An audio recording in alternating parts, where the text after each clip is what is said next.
World federation of ഷോട്ടോഖാൻ കരാട്ടയുടെ നേതൃത്വത്തിൽ കൂടുതൽ karate വിദ്യാർത്ഥികൾ പങ്കെടുത്ത URF വേൾഡ് റെക്കോർഡ്സ് പ്രകടനം തൃശൂരിൽ നടന്നു.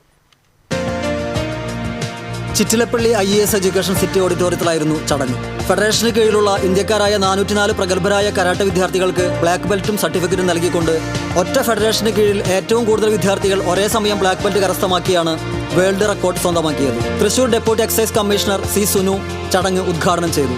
World federation of Shotokan karate grand master Muhammad Ashiq അധ്യക്ഷത വഹിച്ചു. Chief editor of world record doctor Guinness Sunil Joseph world record പ്രഖ്യാപനം നടത്തി.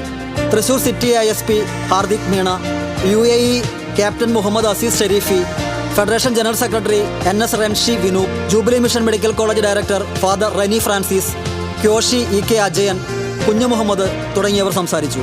9 വയസ്സ് മുതൽ 58 വയസ്സ് വരെയുള്ളവർ വേൾഡ് റെക്കോർഡ് പ്രകടനത്തിൽ പങ്കെടുത്തു. ചടങ്ങിൽ ഏറ്റവും കൂടുതൽ പേർ ബ്ലാക്ക് ബെൽറ്റ് കരസ്ഥമാക്കുന്ന അവാർഡിംഗ് സെറിമണിയും നടന്നു. നിലവിൽ 20,000-ലധികം വിദ്യാർത്ഥികളും 250-ൽ പരം അധ്യാപകരുമുള്ള ഫെഡറേഷൻ ഇന്ത്യയിലടക്കം 7 രാജ്യങ്ങളിൽ കരാട്ടെ ക്ലാസുകൾ നടത്തിവരുന്നു. 2026ഓടുകൂടി 15-ലധികം രാജ്യങ്ങളിലേക്ക് ഫെഡറേഷൻ വ്യാപിപ്പിക്കാനാണ് ലക്ഷ്യമിടുന്നത്. അടുത്ത റെക്കോർഡ് ലക്ഷ്യമിട്ട് ജനുവരി 12-ന് 6,000-ലധികം പേർ പങ്കെടുക്കുന്ന പെർഫോമൻസ് ചാലിശ്ശേരി ക്ഷേത്ര മൈതാനിയിൽ നടത്തും.